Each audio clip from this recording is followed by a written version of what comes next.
Sharing Our Stories series.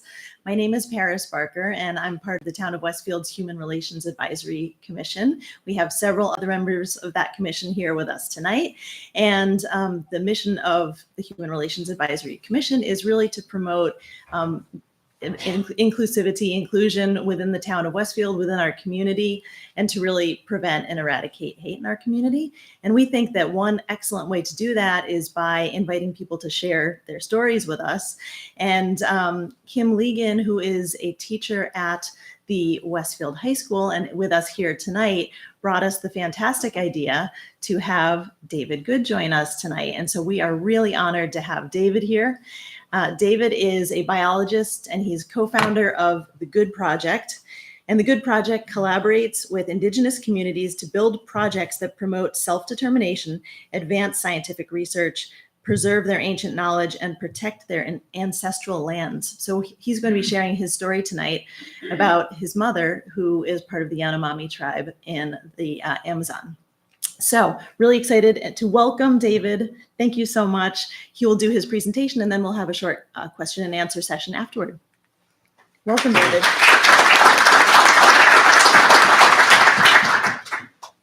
Thank you for having me here and for this opportunity to present to the Westfield community.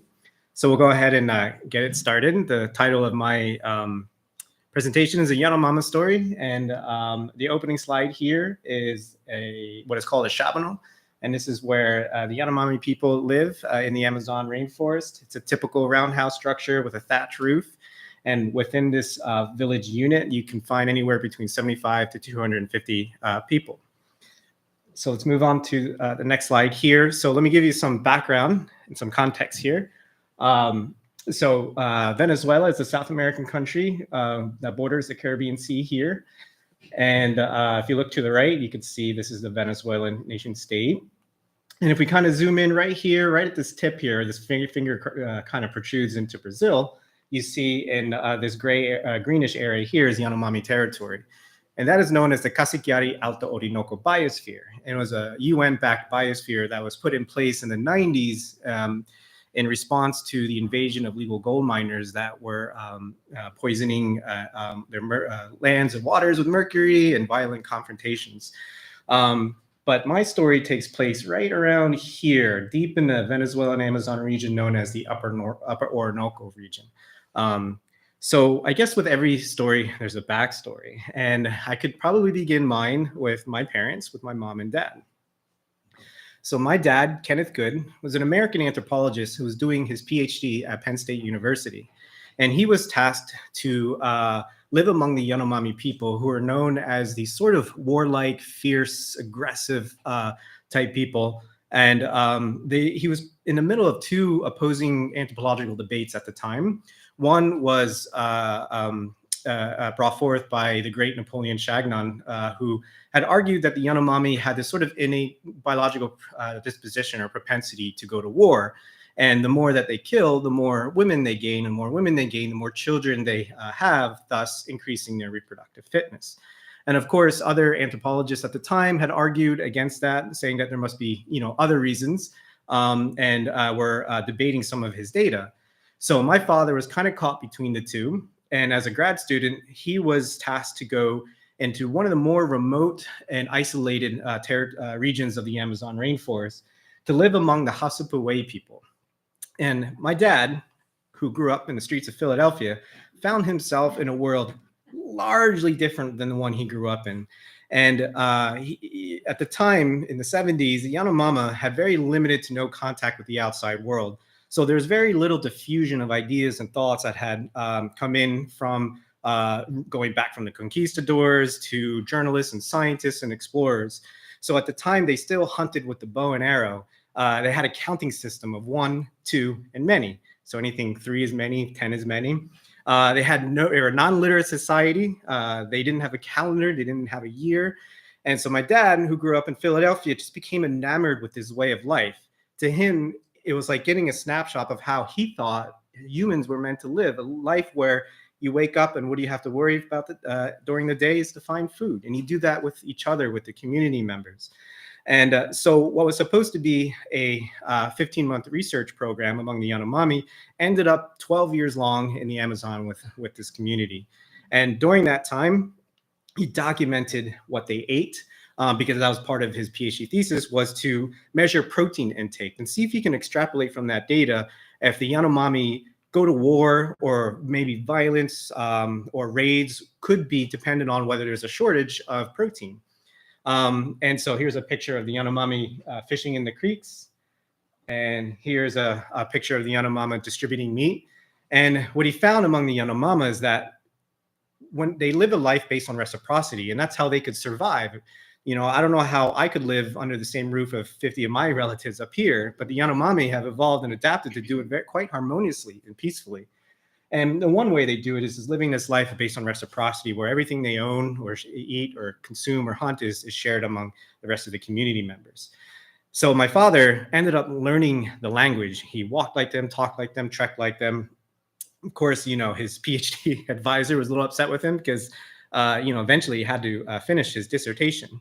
But during that time, he met my mother, Yarima. And Yarima was the daughter of the headman of the community. And during those years that he lived among them, they had developed a friendship. And then that friendship was fostered into a romance. And they married according to Yanomami customs. And of course, you know, what we call, it's really hard to translate sometimes, you know, what we say as marriage is probably what, you know, some kind of communion in their term. You know, sua, which is what we say wife, but sua is just means woman, and, you know, moka just means man. So, you know, man and woman. And of course, a marriage in Yanomama culture is you just take your hammock and you tie it next to your partner. That's it. You're considered married. You literally tie the knot. But conversely, divorce is just as easy. If you want to divorce your husband, all you have to do is untie your hammock, untie the knot, and go somewhere else. But Yarima, you know, was enamored with my father, and as much as she showed him her world, he had wanted to show her his. So one day he said to her, or as my mother had asked him, "What's it like in your village?" Because she had not known what was beyond the tropical border. She thought the whole world was the Amazon rainforest. So she can only imagine my father living in another Shabano, in another community. And so my father said, "Well, why don't you come to my people of New Jersey?" We grew up in Rutherford, New Jersey. You know, come to my village in New Jersey, and you can see how we live. So in 1986, she made the brave journey, being the first woman Yanomami person of that area to venture from the Amazon rainforest to New York City.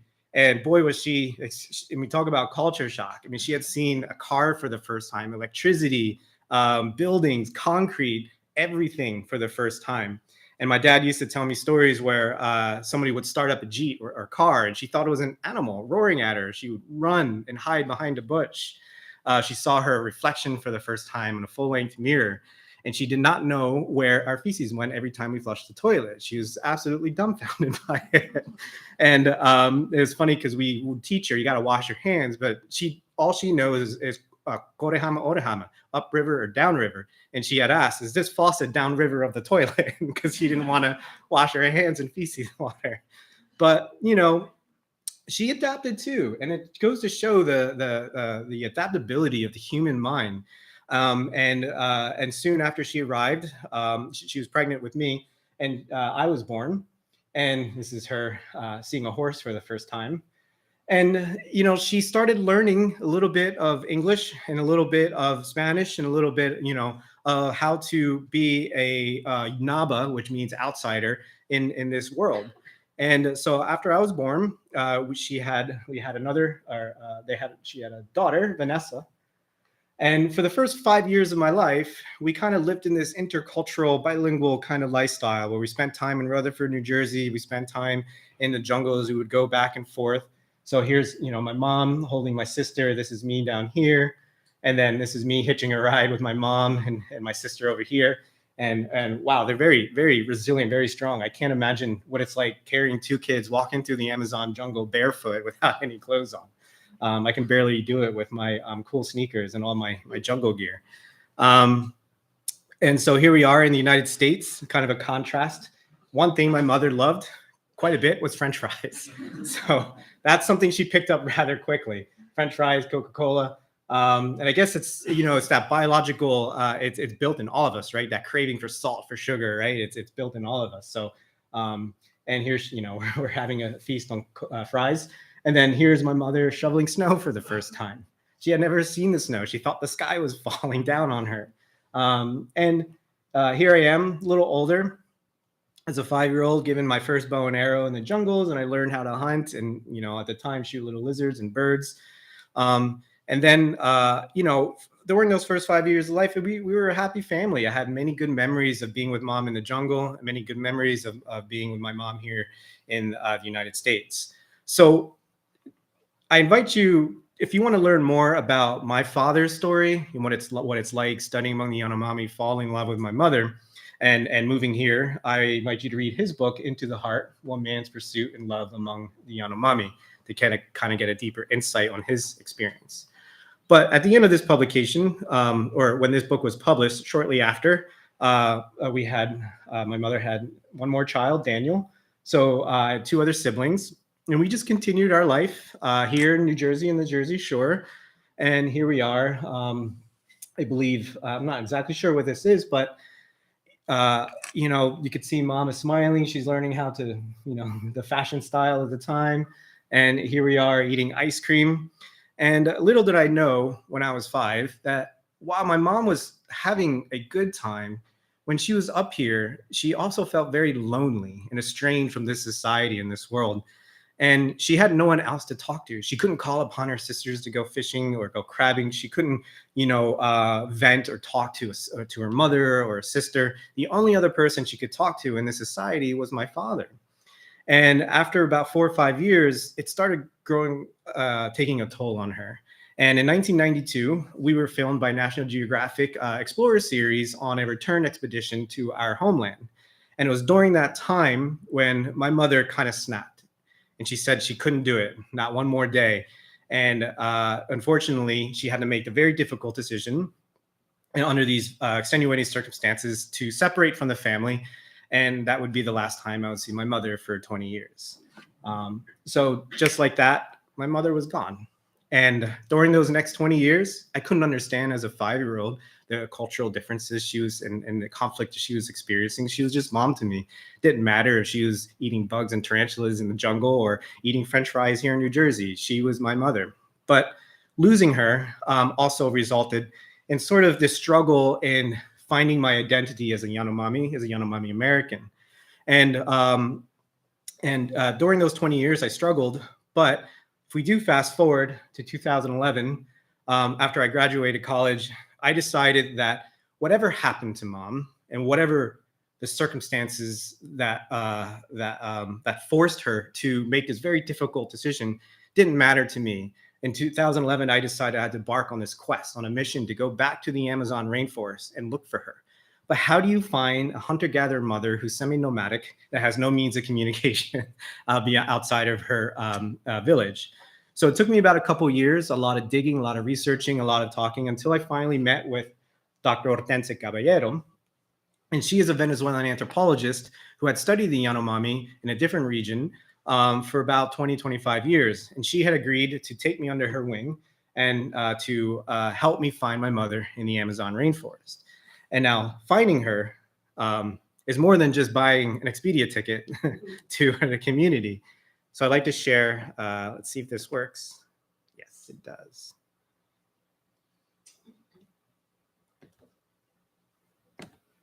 And slideshow. I tried my best to create a Google Earth. So we begin our journey. Well, I live in Canada now, but normally we could begin in New Jersey. And what I would do is, we would fly to Miami. And then I'd have to take a flight from Miami to either Colombia or Panama. As you know, we have strained diplomatic ties with the Venezuelan government. So there are no direct flights from the US to Venezuela. So I had to fly to either Bogota or Panama, then Panama into Caracas, Venezuela, the capital city. And then there we rendezvous with the rest of the team, and we load up on a military flight here. And we take the flight. This is a Dornier airplane, a beautiful plane.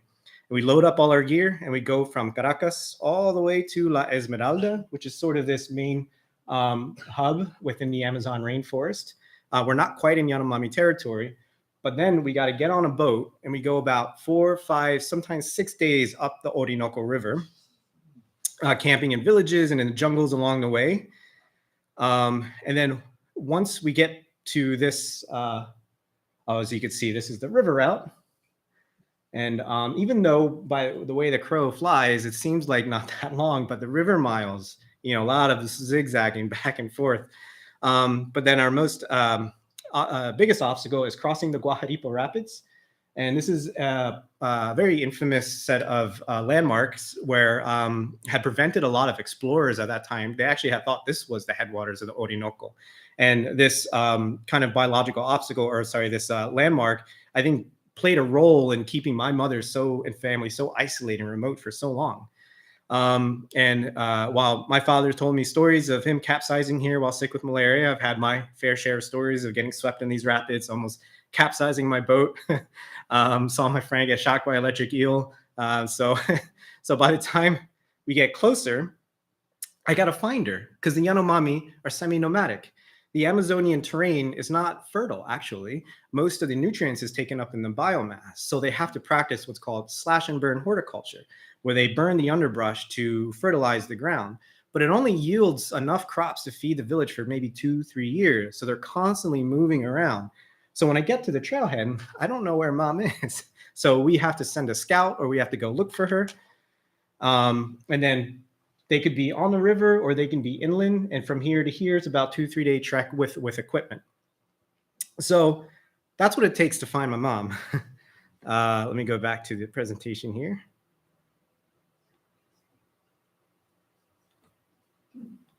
And when I eventually do find her, sometimes I have a lot of emotional buildup and I grabbed mom and I said, damn it, mom, why do you have to live so far away? So in 2011, as we made this journey, mom wasn't in the village quite yet. So we had decided to hang my hammock and just kind of wait for her. She was away in the jungles harvesting plantains or manioc. So I set up my hammock and I was immediately mobbed by the villagers. They had heard stories about me, a Yanomami boy that grew up in the Western or the world of the Nava. And they had approached me and they had their hands down my pants, up my shirt. They're pulling my ear, touching my nose. And they never, Yanomami don't have, beards. So this girl was like rubbing my beard for about a half hour. So here's a video of my initial immersion.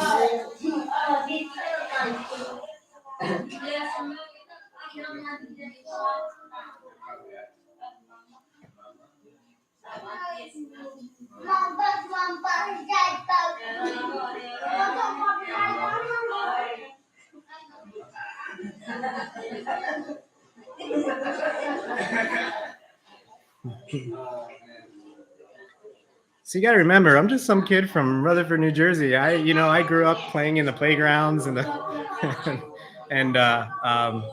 I was very nervous, experiencing a lot of culture shock myself.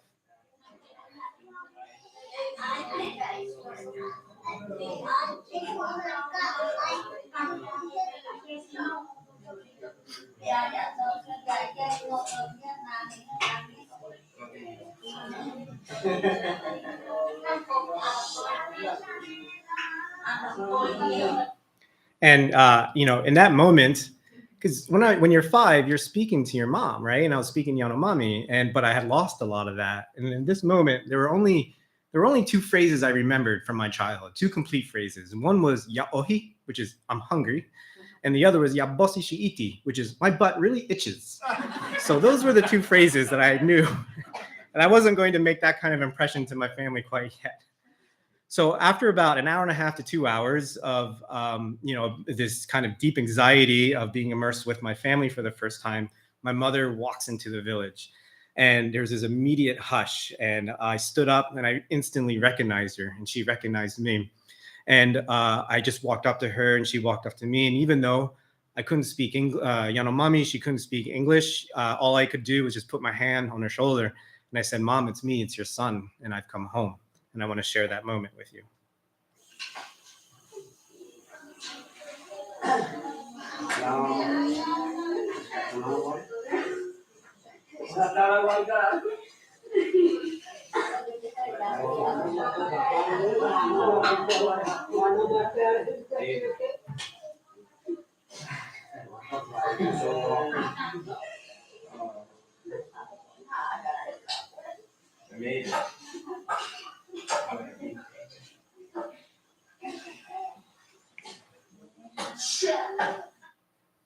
And, you know, even though we couldn't speak each other's language, that didn't matter. The bond between a mother and son could not be dissolved, regardless of the cultural barrier, the language barrier.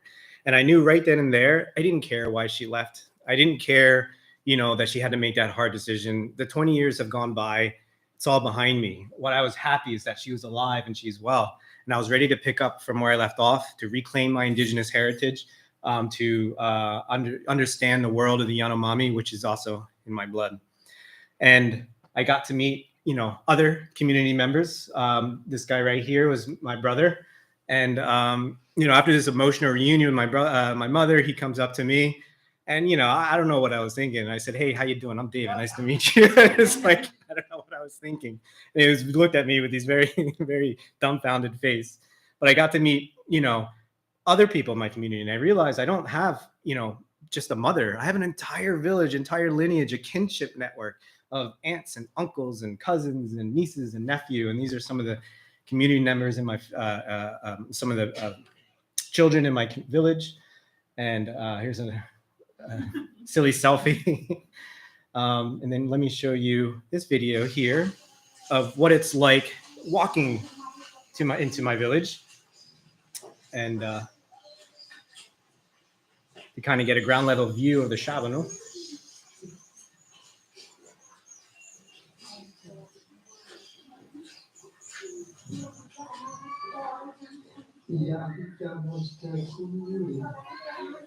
So you can see this kind of communal opening in the middle.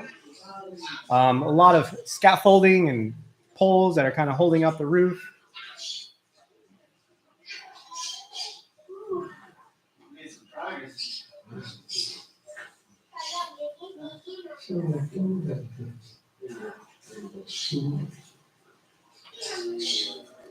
You can see there's kind of like a back wall is where they like to store their firewood. You see the plantain bunches. And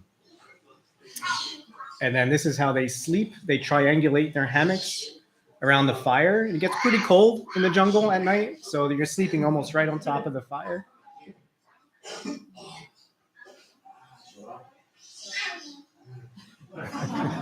Yeah, we know his master's away because he would not tolerate that. And you can see various, you know, artifacts that are kind of hung around the community.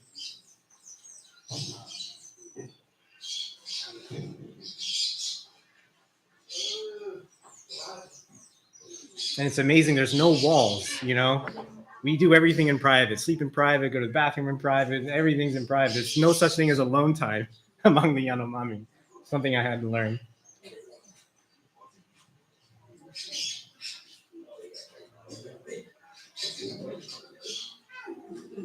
And this guy is my Shawape. And he christened me with my Yanomami name here in this video clip.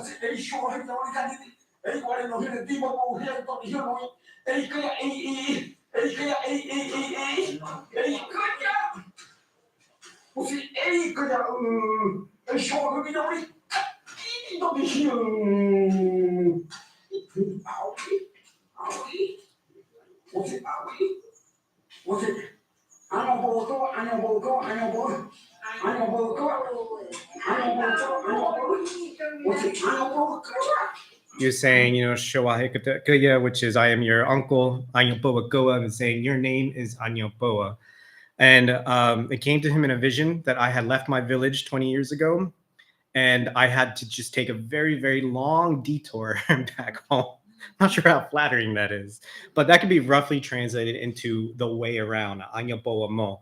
And so I just had to find my way around in life to get back to my community. So if you would like to learn more about what was it like losing mom, growing up, you know, without my mom and trying to find my mother and my identity, I invite you to read my book, The Way Around, named after my name. And this is another selfie with my mom here. But so what I'd like to do is kind of continue the story into rediscovering my Yanomami ancestry and heritage, and how that has paved the way to my current research and calling into helping and supporting Yanomami programs, but also my research in biology that I'll share in a little bit. And here's my mother, saying that my father had me for 20 years and now it's my turn and I need to take you and you need to learn the ways of the Yanomami. So I was all about it. I learned how to scale trees, how to harvest various nuts, fruits, and berries, how to wield a machete. And I was given a bow and arrow, so I picked it right back up and went out for small one-day hunting excursions with my brother. And I had to learn how to develop the Yanomami palette. So here's a photo of my mom giving me a segment of a boa constrictor. And I was, in my hammock, kind of writing in my journal. And she comes right up to me and slaps this segment of a boa constrictor and says in perfect English, "Hey, do you want some snake?" And I was like, "Mom, it's been 3 weeks. How much more English do you know? Because it's been pretty difficult here." So she was kind of remembering a little bit of English here and there, Mom adorned me with monkey head tails. I learned how to make various fruits and broths. What's really funny is that, this is a howler monkey tail and with feathers in my ear. And I remember when she dressed me up, she had those happy, sad mom eyes, like when you're sending your son off to prom. And I was, and it was just like really interesting to see that, have that kind of connection with my mom. And, but we would go out. The Yanomami are also opportunistic foragers. So whenever we're hunting or fishing, if we spot any kinds of mushrooms or anything, that's edible, we'll just stop and collect them and gather. And that's what I love about the Yanomami way of life is, we always do it together and we're never alone, but it's never boring in the jungle. There's always something that's going to come up. I've learned how to, work the gardens and how to harvest plantains. And it's amazing how much is my mother here carrying this load of plantains. Very, very strong, very resilient. And she also taught me how to chew tobacco. So this is a tobacco garden here. And very important in Yanomami culture. When you wake up, they don't really have breakfast. They'll chew a wad of tobacco, and it kind of kicks them in gear because the nicotine curtails hunger, but it kind of heightens their sense of awareness to be able to go out and hunt and gather and fish and whatever. And just keep in mind, it's just a leaf. That's it. There's no other processing involved. Well, limited processing, which is drying it over the fire and then moistening it and turning it into a wad. And here, Mom's making me try for the first time. Didn't quite like it. But I've come to like it over the years. It really does help you get ready in the morning. And I used to, laugh that, growing up, I would watch my friends' mothers make them like peanut butter jelly sandwiches, mac and cheese, all these little things of motherly affection with their son. Well, now in the jungles, my mom, every morning when I'd wake up, nice fresh wad of tobacco right there for me. So thanks, Mom, right? Got to go to work now. So here, we're learning how to work the gardens. And here's a little bit, just a kind of smorgasbord of what we eat in the jungles. We have an anteater here. We have a caiman over here, freshwater crabs, plantains. This is a peccary. I'm sorry, tapir. This is a tapir. We eat termites, caterpillars, grub worms, tarantula, which is kind of a delicacy. It's we call them ha'ons, which are big, hairy, black tarantulas. And because they kick up their hind legs, the hair irritates your lungs if you breathe it in. So what you got to do is pin it down and you got to tie the legs up. And then you kind of, smoke it over the fire to burn all the hairs off. And then when you crunch into it, it's like eating a cannoli. You got that crunchy outside, the nice, juicy, smooth, texture on the inside. Giant armadillo over here. I didn't get to see the full armadillo. The only thing that gave me diarrhea for about 3 straight days, so I kind of stay away from giant armadillo. But it's beautiful. The diet is diverse. What I see is great food security. The jungle provides for everything you need, from food to firewood. So I learned how to chop down trees, how to carry firewood back to the community. And the Yanomami have, as you can see, a very active lifestyle. And then obviously one day I was sitting in my hammock, and the men, they practice what's called shamanism. It's a form of animism where they believe that everything, both biotic or abiotic, animate and inanimate, is controlled or manipulated by some kind of spirit. The weather, the animals, the plants, everything. So as the shamans were imbibing this hallucinogen, and I was just over on the side writing in my notes, Mom said, "Son, it's time to grow up and be a man." So she really egged me on. At first, I turned her down, but eventually I did engage in the imbibing of what is called yopo.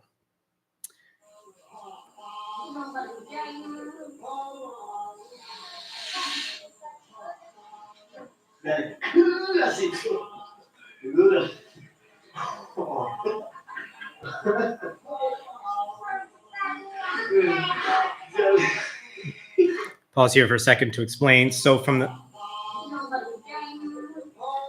there's a particular seed, it's from the ebony tree that they harvest, and they dry it out over the sun, in the sun, and then they burn a very specific ash, which is kind of like an adjuvant, you know. So they mix the ash with the grind up ebony seed, and they pack one end. Let me see if I can find a better.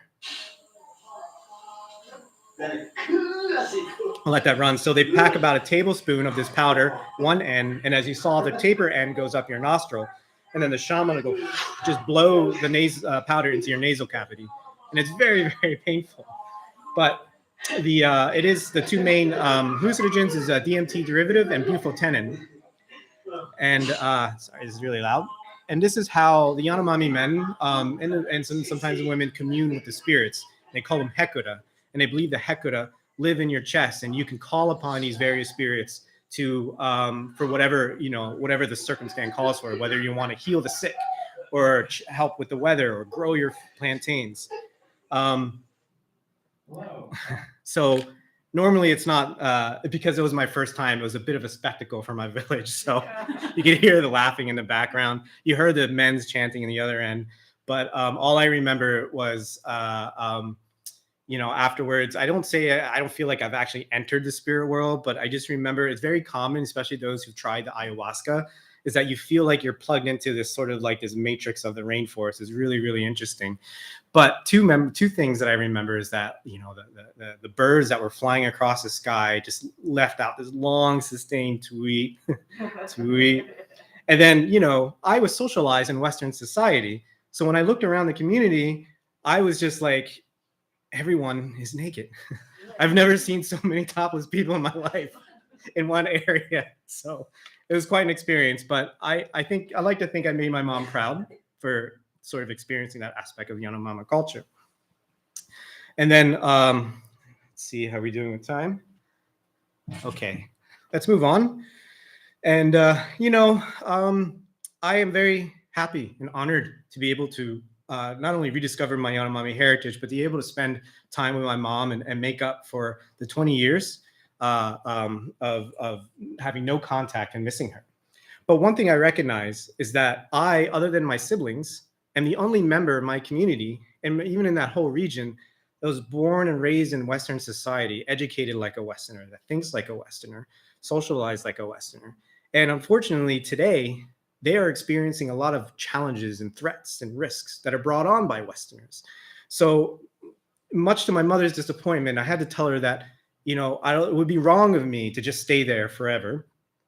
Plus, I like cheeseburgers and refrigerators and microwaves, but that I needed to do something, to come back home and to take on this sort of, I feel, as an obligation to help protect my family in the Amazon rainforest. So I and a team founded an organization called the Good Project, which is dedicated to supporting Yanomami programs in education, healthcare, and cultural preservation. And we are more than just a charitable organization. We are a multidisciplinary team that consists of anthropologists, microbiologists, Indigenous leaders, both in various communities. And the Good Project over the years and our team has carried out various objectives to help the Yanomami. But today I want to talk to you about two, I think, very important ones. And the first one here is advancing pioneering discovery research of the human microbiome. And to continue, just so you know, I'm in the PhD program at University of Guelph in the Department of Molecular and Cellular Biology. And my goal is to study the microbiota of the Yanomami people, AKA my family. And the idea here is that to sort of introduce you, the microbiome is a collection of all the microbes that live on your skin and in and on your body, that consists of bacteria, fungi, protists, and even some archaea, for example. And they're more than just living there. They're doing a lot of things functionally. So they're interacting with your immune system. They're keeping you healthy. They're digesting food for you. And the idea is that by studying the microbiome, we can get closer to understanding the link between the microbes and human health and wellness. And the idea here is that in Western industrial societies, we've lost a lot of the microbes and the microbial diversity from our ancient allies. And one of the reasons is that, we, with food, lifestyle practice, antibiotics, and so on, we have lost quite a deal of microbial diversity.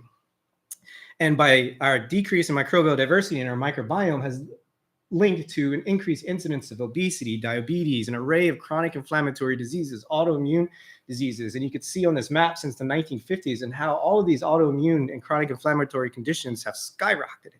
But among the Yanomami, it's just not there. In my family, they don't have these chronic inflammatory diseases. So if you compare the Yanomami to us, we ask, what shapes the microbiome? What's causing these differences? And there are many, many differences, but I can point out a few major ones. And one is lifestyle. So on the left here, you can see, the lifestyle of, some Westerners, which characterized as mostly sedentary, indoors, limited contact with the outside environment. And on the right, you can see among my family here where, they're always active every day, engaging with each other. And what's interesting is that, everything they do communally. And they don't experience depression or PTSD or any kinds of those afflictions that that are rampant epidemic in Western and non-industrial societies. They don't even have a word for suicide. They can't even fathom the concept. Another is xenobiotics, synthetic or unnatural, not natural things that we put on our skin and in our body. And of course, antibiotics have been the main culprit for reducing our microbial diversity. And don't get me wrong, antibiotics has saved many lives. It's a great invention. However, in Western industrial societies, we have overused and abused and overprescribed antibiotics unnecessarily. And these broad spectrum antibiotics are wiping out our ancient allies in our gut. And we know, there's a strong link between the use of antibiotics and an increase of chronic inflammatory diseases. It affects the integrity of your gut lining. And then the Yanomami, of course, they don't have antibiotics. And whenever they need to heal themselves from the sick, they do it through shamanism or they do it through plant medicine and so on. Cosmetics, what we put on our skin. So even from birth, using soap to wipe off this sort of very protective layer of microbes and other things that they're doing. And we know that, soap and other chemicals that we put on our body lowers the microbial diversity on the skin, thus limiting the benefits that the microbials confer, which is protection from UV rays, synthesizing of vitamins that help nourish the skin. And of course, the Yanomami on the right, they bathe in the river every day. And the only thing that they put on their skin are plant extracts. So they're constantly living with this dynamic environmental biofilm layer that we have evolved to have for tens of thousands of years. And yet in a matter of 150, 200 years, we've kind of wiped it out with all of these stressors of Western world. Another big one is birthing practices. And we tend to give birth in hospitals, and preterm, prenatal, perinatal, and postnatal, the mother and the child are subjected to rounds of antibiotics. And of course, the big thing about birthing practice is that when you're born via C-section, well, let me step back. Your first initial seeding of your microbiome comes from your mother through the vaginal canal. And all of those bacteria, lactobacillus bifidus, are very important for establishing the immune system from the start. When you're born via C-section, you miss that seeding, and your initial microbes come from the air, the skin, the nurses, and the doctors that are in the room. And so for the first 3 years of a baby's life that was born via C-section has a very different compositional makeup compared to those being born vaginally. And after about 3 years, they kind of converge. But the idea is what is happening in those 3 years that is developing the immune system of the baby. And we now know that C-section babies have a much higher risk for asthma, have a much higher risk for allergies and other inflammatory conditions. And then here, this is the Yanomami birthing section, right there in the garden. You know, they're born right into the ground and deep into a microbial world. And you know, let me say, I'm not saying one society is wrong or better. I'm just kind of, highlighting the differences between the two to try to explain why we are dealing with such epidemics of chronic inflammatory diseases and the Yanomami don't. Diet is a major driver, and that's where my thesis is involved in, is studying Yanomami diet and how that is a driver for microbial diversity. So a Western diet is marked by high fat, high simple carbs, high protein, and very, very low fiber. And we know that if you don't eat enough fiber, you're not feeding the right kind of microbes that help keep your immune system and your inflammation in check. The Yanomami on the right eat tons of fiber and resistant starches like plantains. And those resistant starches feed very good bacteria. And these bacteria are training your immune system, telling you when not to be in a state of inflammation. So my research goals are to study the microbiome of my Yanomami family, to further understand how diet has played a role in driving their high microbial diversity, and also to understand how the dietary substrates can influence metabolic outputs. So they're not just living there, they're actually doing something for you. They're feeding you, and what they're doing functionally is actually keeping you healthy. And then maybe we can get closer to understanding what key microbes have gone missing in our industrial societies. The Yanomami have one of the most diverse microbiomes in the world, and perhaps, we can't turn back time, but maybe by studying the Yanomami, we can understand the link between the microbes and our health and well-being, and maybe there's something we can restore. So I have this, I feel very lucky and honored and privileged to be able to continue my research in microbiology, and the subjects of my research are my very own family. And I consider them my research partners. And over the years, I've come to be known as the crazy uncle in the community. After about being gone for a year and a half, shi'i is feces in Yanomami. So I come in, walk in, and I say, shi'i yapuhi, which is I want your feces, or shi'i atahil, which means you give me your feces. And the whole village just starts cracking up, So now I'm like the crazy uncle that goes around asking for fecal samples. It's really embarrassing asking my mom, too. It's like, hey, Ma, it's been a couple years, but can I get a fecal sample real quick? But here's my mom. She's been, she's, of course, Hortensia is she's an anthropologist. So she's studying sort of the food systems and the dietary intake of the Yanomami. And obviously, diet is a part of culture, right? And culture dictates as well, other than your environment, what you eat. So my mom, she's a great research partner. And nearing towards the end, but what I wanted to do is this very preliminary basic data. But what I did was I sampled my microbiome right before I left. And every week that I was there, I sampled my microbiome to see what happens. What's the plasticity of my microbiome as I come from a Western culture to that of a hunter-gatherer society. So here is a control group of what we considered healthy people. And here is the Yanomami. And so the Yanomami have, according to this, almost 4 times the diversity of what we considered healthy people. And that begs the question, what does healthy look like? How do we know what's healthy? Is it just being not sick? And that's something that we're trying to redefine through our microbiome research. So just because you're not sick, maybe doesn't mean you're healthy. And what does microbial diversity mean in terms of resilience? And so anyway, time point 0, and these are different time points along the way. My microbiome rather quickly modulate towards that of the Yanomami, or my family right here, which is quite interesting. There's a bit of a drop here because I had malaria, and I'll do a lot for science, but not malaria. So I took my anti-malarials, and that might have influenced my microbial diversity. Here's another map, healthy, right? On the left, Yanomami, my family on the right.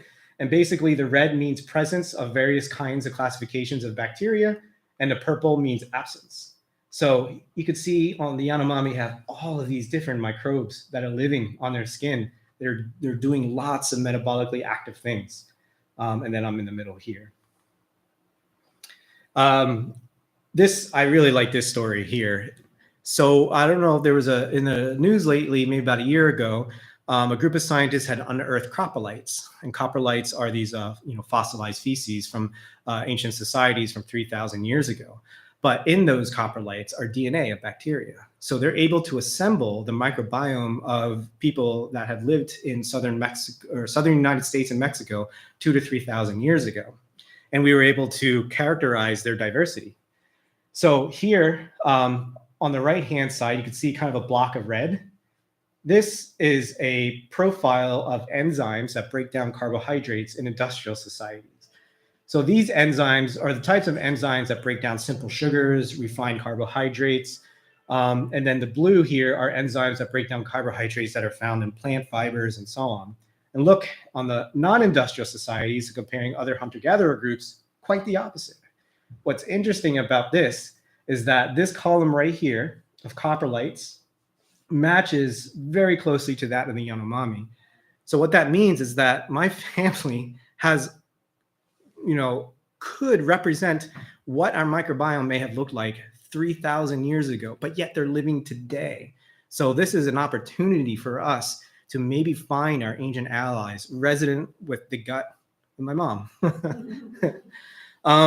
So that's a little bit about my microbiome research. Two is that, the Yanomami, just by being who they are, protect the Amazon. They conserve the Amazon. We know it's so important for the cycles of our planet Earth and for the water, oxygen, and carbon cycles.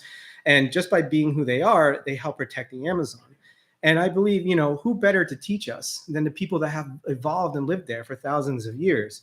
And today, the Yanomami, you see headlines like Indigenous youth lured by gold mines, destroying the Amazon. You see illegal airstrips bringing toxic mining to Brazil's indigenous land and in Venezuela. Illegal gold miners threatening fragile way of life. Deadly measles epidemic that are hitting isolated Yanomami tribe. And even though my family lives in a very remote area, it's like the forest is burning around them. And I have a deep anxiety of fear of when I look into the innocence of my cousin's eyes or my niece's eyes of what their future is going to be like 50 years from now. And I hope to God that that these miners never reach my family. And that is why, if you look at this map here, my family's around here, but the gold miners are here on the Brazilian border. They're coming in from the north. And what's important, I believe, is that we can't look at the Yanomami as sort of these noble savages, kind of like, these exotic zoo animals that should be just left alone. They're a human people, and they are desperately asking, for help and for resources. So communities like Mavaca and Okamo that serve as sort of the front lines or sort of the gateway into my territory, they need the tools and the resources to be able to push back against these miners. And some of these educational resources involve teaching them how to read and write, not only in Spanish, but in Yanomami, how teach them what is gold mining, why is it destructive, why your future is different from that of your ancestors, and why, you can't just go down there and say, no, it's bad, you can't join the gold mining, because we can't infantilize them. We shouldn't patronize them. We should respect them as fellow, human beings and as masters of the rainforest. And by doing so, a lot of these Yanomami programs are trying to bring innovative tools and skill sets so that they can survive. And that includes bringing in resources to help facilitate medical aid when there's epidemics and outbreaks. And so what the Good Project is doing is that we work with the Indigenous leaders to come up with various projects and objectives to be able to support their programs. So on the next expedition, we're going to install solar-powered satellite internet communications at the Mavaca base here. And this allows for the disease surveillance and monitoring of not only, what diseases or epidemics are occurring, but to monitor the state of the illegal gold miners, and allows us to be able to communicate with the Yanomami leaders down there. And it can facilitate medical programs and sharing of information and knowledge. So little did I know that when I lost mom at 5, found her at 24, and then now I'm continuing my doctorate program in Canada, I did not think in a million years that this would be my path. And I owe so much thanks to my mom for showing me the ways of the Yanomami, And I want to thank you all for being here tonight and listening to my story.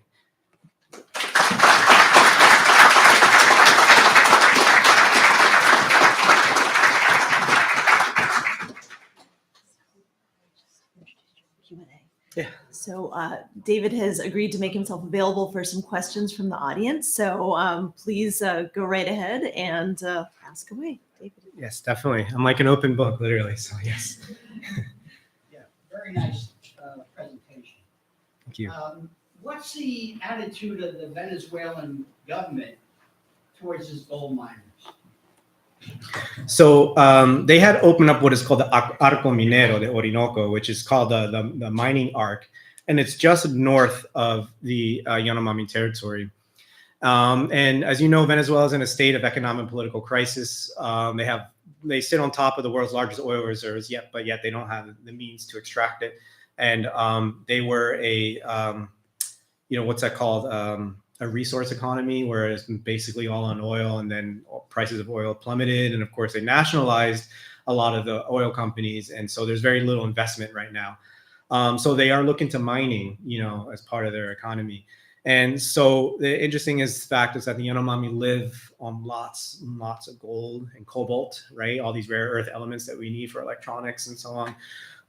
And so, unfortunately, while the law states that that their lands are protected within this biosphere, but enforcing those laws is another story. So today, there's a lot of violent confrontations and conflicts with miners and Venezuelan villages.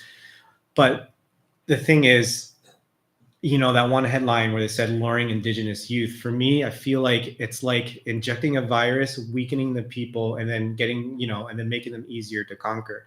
So they're bribing these youth, with guns and alcohol and, cell phones and so on. And so they leave the territory and then they come back and they're not productive members of their society. They're fighting with the elders. So it's this very insidious way of destroying Yanomami culture and way of life. And the good, my team, not that we haven't started these programs, but I highly respect these schools that are in these kind of pockets that try to inform and teach the Yanomami, at least the youth, the dangers of, gold mining. Yeah. Yes. Have your other siblings gone back to see your mom? Yeah, so I have an epilogue, and I knew this question was going to come up, and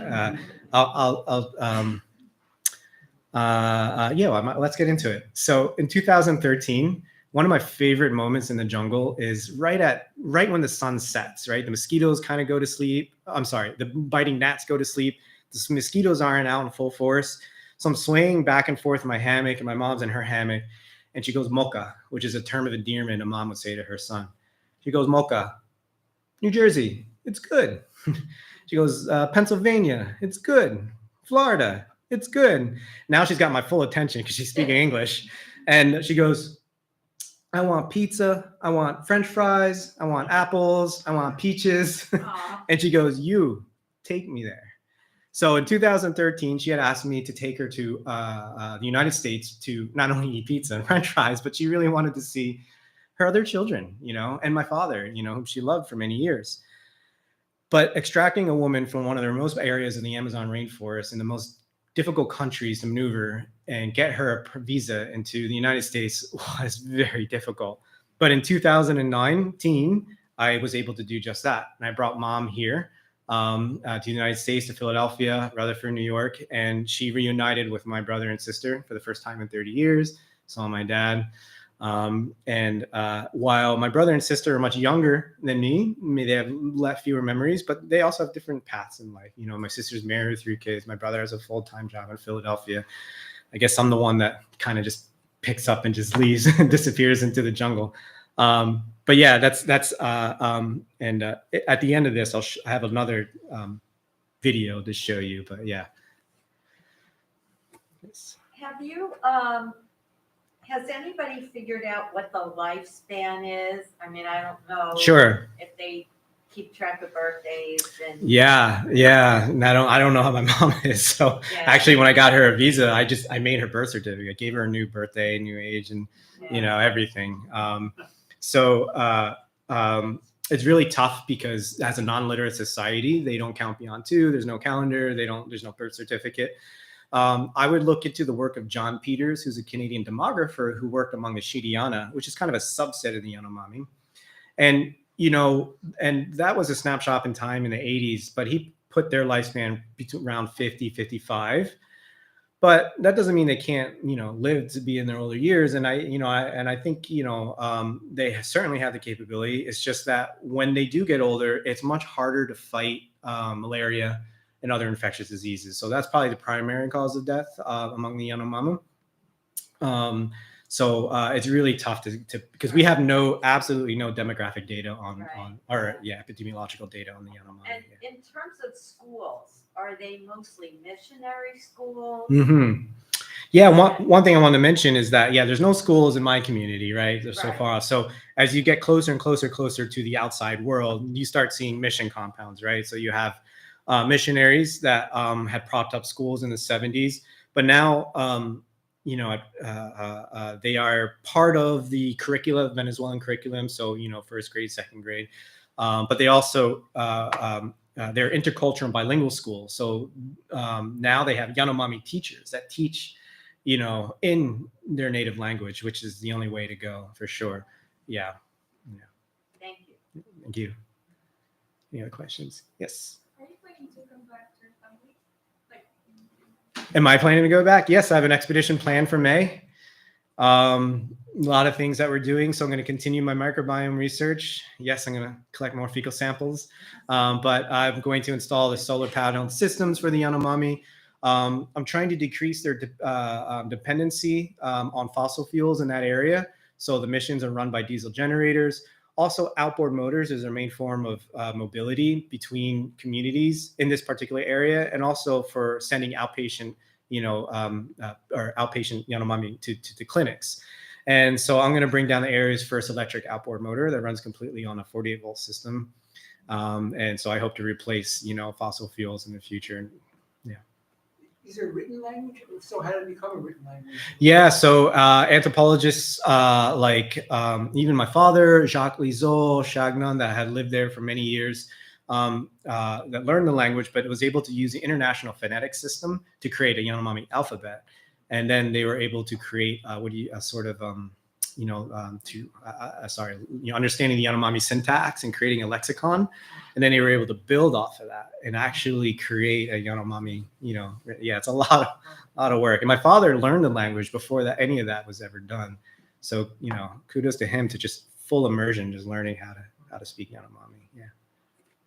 Yeah, your mom had a lot of facial piercings. A lot of your family and relatives do, but it doesn't seem like there's any evidence of that in that picture that you just showed. Oh, here. Yeah, and so do they heal quickly? Are they inserted in? Yeah, so these are called heat sticks, and so through the nasal septum and 3 in the lower lip.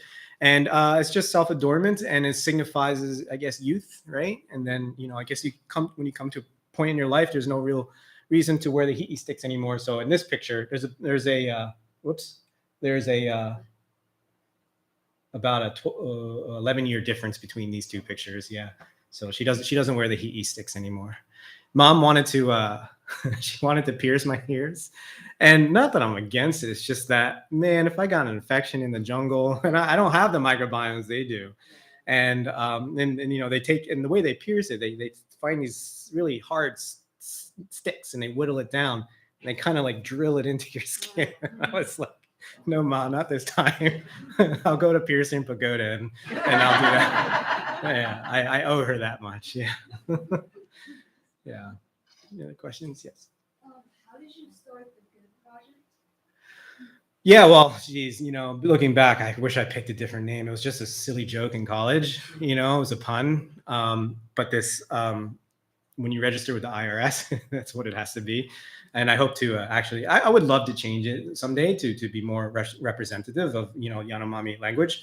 But, the process was after I graduated at ESU as part of a business accelerator program. And there's a lot more popping up, which I find is a great resources for those that are, looking for startups, and especially when you're in school. And they had helped create the infrastructure of a 501c3. And I got the support of University of Penn Law that helped really build it up. So that is, I mean, that's how it was formulated but the idea of it came to the fact that, I'm the only, Yanomama in that region that is raised and educated, as a Westerner. So, yeah. You mentioned when your dad first went that it was a warring community. Were there any wars when you were there? And like, this guy just shows up and like, how did that happen? Yeah. So, the social sciences at the time, according to Shagnan's data, that they were a warlike society. My dad, during his time, I guess his experience is more of a refutation of that kind of what he considers a gross misrepresentation of the Yanomami way of life. But there is violence for sure. They practice more like sneak attack raids. So those, they'll raid each other with volleys of arrows, either when they're targeting, an enemy, or maybe they'll volley an arrow into a community. And lots of times, they'll when they practice what's called revenge raids. So, if someone gets killed, they have to exact revenge. And sometimes it could start a bloody cycle.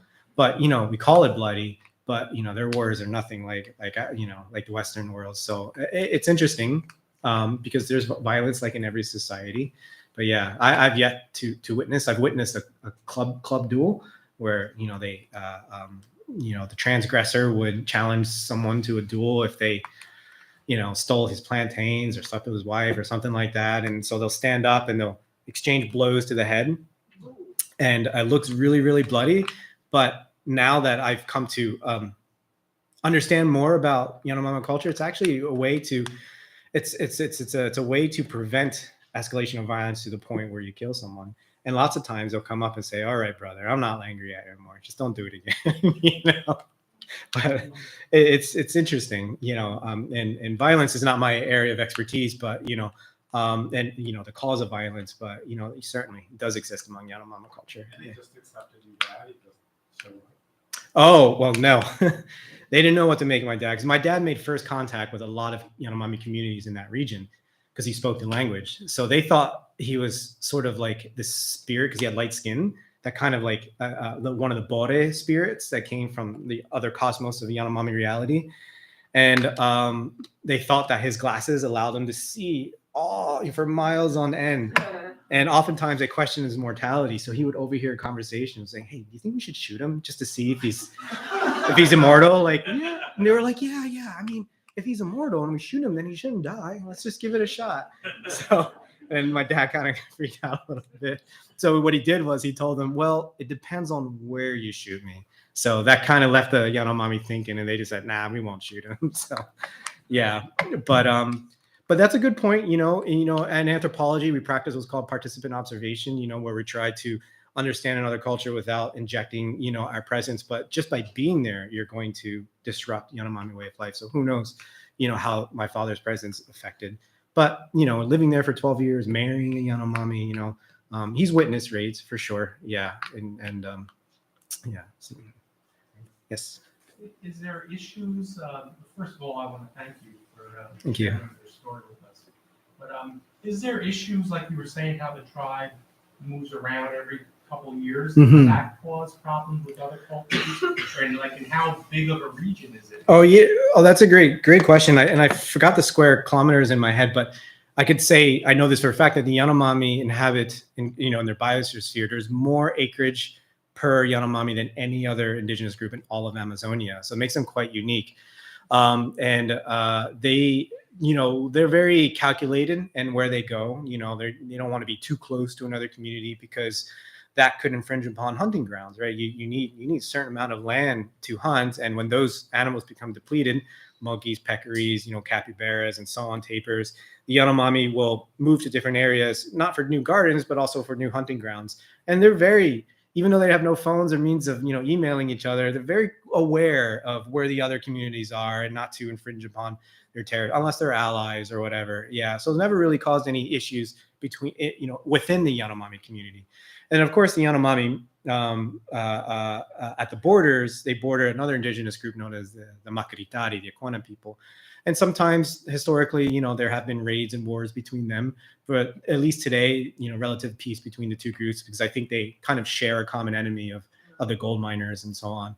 But what's interesting is that the Yanomami are known as the foot people because they're more of an inland people and they're very masters of their interior in the Amazon.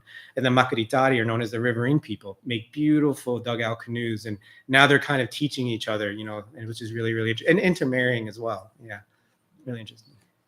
Yes.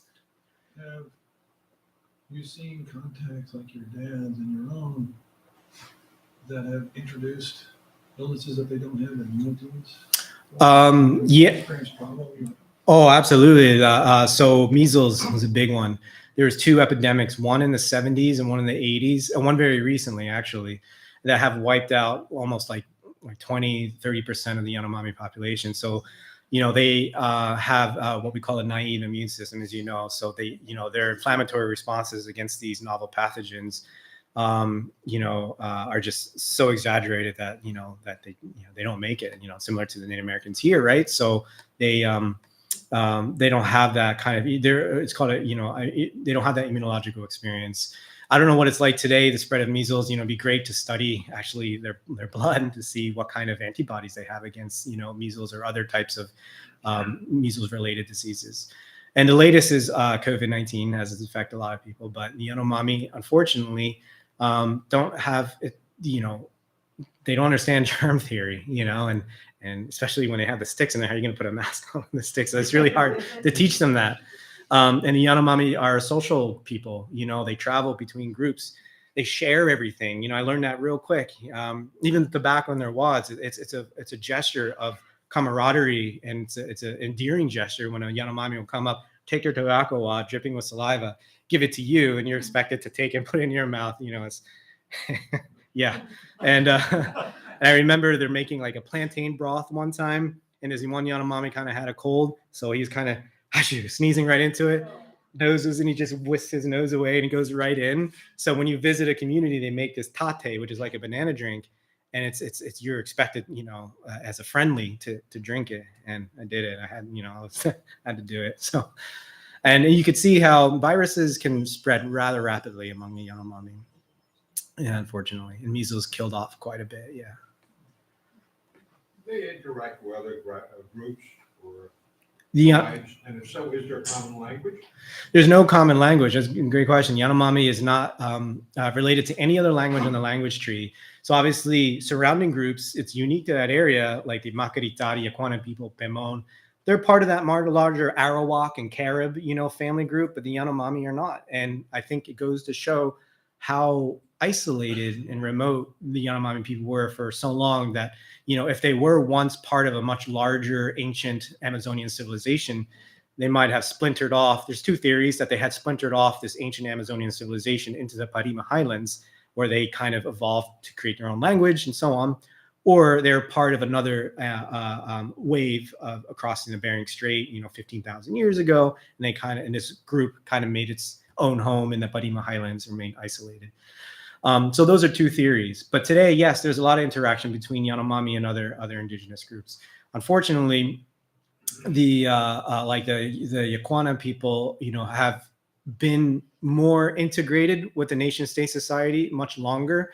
So they've learned how to become lawyers and medics and teachers and so on. And so there's kind of like this dichotomy of like the other indigenous people that are more civilized, I guess, and educated, and then you have the Yanomami that are like the dirty, kind of smelly, like they don't know what to do. So there's kind of that intercultural kind of conflict between these indigenous groups. Yeah, it's not even just outsiders; it's even other indigenous groups that are in conflict with the Yanomami. Yeah. Yes. When you went back at 26, how long was it before you and your mother could sort of communicate? Other than pointing and telling her that I'm hungry, my butt issues. Yeah. So what's amazing is that when you're immersed in this, it's in there. Because when you're 5, you're talking to your mommy. I find a language not very hard to learn, but you got to be down there to learn it. So now I converse with mom. I can tell her, various things. When it gets into more complicated things like, planning, I suppose, like when we're going to go here and there, it gets hard to understand. But I'm learning, yeah, for sure. And when I bring an interpreter with me that speaks Spanish. I speak Spanish, so Spanish Yanomami, and that makes it easier for me to kind of ease my way into the village and to kind of communicate with my family. And then eventually he goes home and I'm on my own. But I'm very lucky, unlike my father, who was in this realm of uncertainty and uncharted waters as an American from Philadelphia into this, really different society. I have my family, my uncle, my mom, and I know that familial bond and love and care will always be there. Yeah. Any other questions? Yes.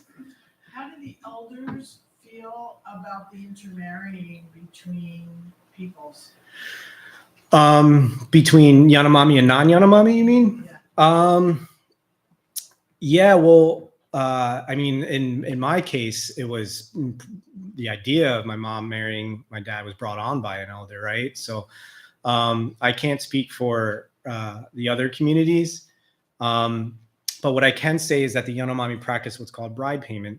So when a woman or girl is going to marry a man, that man for roughly 2-3 years on average has to go live with the family, work the gardens, hunt, it's called bride payment, like the opposite of a dowry, right? So, and for like 3 very brutal long years, doing a lot of things for the family. And then once, there's an agreement with the family that this man or husband to be has kind of settled his bride payment, then she can go ahead and marry him. And then oftentimes she would move into his village if he's from a different village, or move into a different hearth. And so, while marriage occurs because obviously there's love and affection between 2 individuals, it's also an economic transaction as well. And since we're on, that topic, and I was kind of worrying that I was going to be out of time. And when my mom said that I had to learn to be Yanomami, she introduced me to this woman, said, "Son, this is your wife. You're going to marry her and have children with her." And I was like, "Mom, it's been 20 years. Let's catch up first before we, So I kind of shrugged it off, like, yeah, laugh. But no, they didn't shrug it off at all. So every time I go back, I'm reminded that I'm a husband of this Yanomami wife, and she already has a husband, right? But it's not uncommon, polygamy exists. It's not the norm, but it does exist. But I think, they see me as a connection and to the resources, the outside world, to bring in pots and pans and machetes, steel goods, and so on. And so I think, by marrying someone, I have an obligation as bride payment. But, I tried to tell them that I'll always come and help, and bring, goods for you as gifts.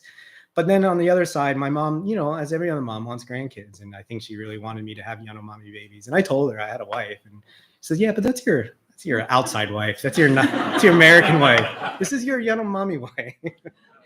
So it's an intercultural dilemma that is still ongoing. So we'll find out in my next book. Do you have an idea of how many total Yanomamis there are? Mm-hmm. In not just your community, but all of them? Yes, between 30 and 35,000, rather large, and they span across Venezuela and Brazil. Do you have any feeling how long they can retain this civilization as it is? Yeah, that's the $1 million question, right? And these headlines are scary, but not only that, every culture changes. The thing is that we don't ever want to say the Yanomami are stuck in time. They're not like they're contemporary, or as Shagnon would call it, our primitive contemporaries. They're not that. They're learning, they're changing, they're interacting and exchanging knowledge and information. The one thing I'm worried about is that how we've changed is, and how we've influenced our way of life and our landscape and the environment in the last 150, 200 years was radical. And it's hard to even fathom how radical it is. And even within, because I study microbiome science, what we've done to our gut microbiota. And, the Yanomami people will change. I'm just worried that in the next 50 years, which is a blink of an eye, I could start seeing them, my community getting involved with gold miners, or establishing a more of a kind of established route of transportation between the cities and the Amazon territory, or so it's that the whole civilization as it's a whole. It's hard to say. Brazil is dealing with a lot right now, massive deforestation, gold mining. I feel lucky the fact that in Venezuela, they don't have the infrastructure, really the means to expropriate resources from that region. But, the mining could slowly encroach on their lands. Yeah. So, I don't, I think these schools, we are achieving a lot of objectives, but one of them is to document and preserve Yanomami ancient history, which are rapidly dying as the elders are dying off, because they have a very unique set of not just recounting of ancient mythologies, but they use it in a certain language, a certain way that's sort of dying among the Yanomami youth. So I don't know. It's kind of tough to say. Yeah. Okay. Well, I have a teaser. Can I show a teaser? Do we have time for a teaser? Okay. So like I said, in 2019, and then we'll be done. My mother came here to reunite with my family for the first time for 30 years. And it was professionally filmed. And we just submitted to Tribeca. So fingers crossed, we're doing a film circuit, festival circuit. But we do have a trailer, and I would like to give you a sneak peek of that. Let me exit out of here.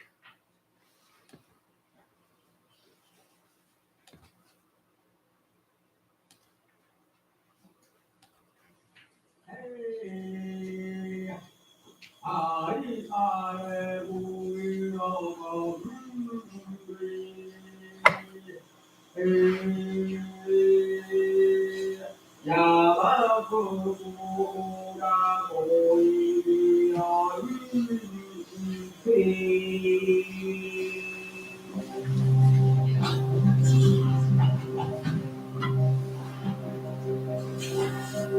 those of you that know me, I'm about to head down to the Amazon rainforest in a few days. We had one opportunity, maybe one last opportunity for the family to be out here. Yeah.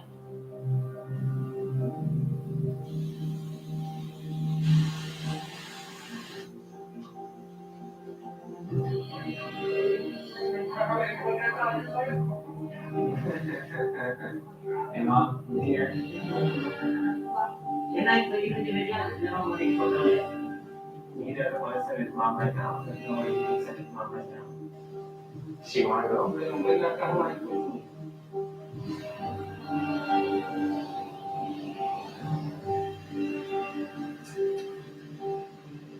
Mama.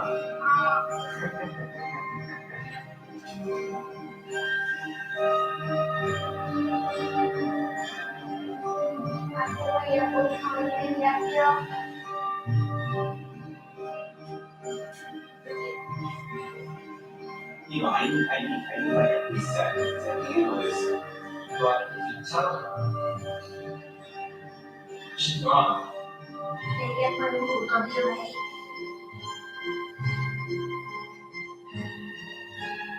And I just want to do the right thing.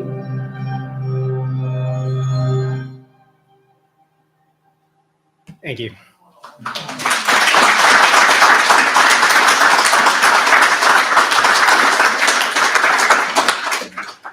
Amazing. Thank you you so much for having me.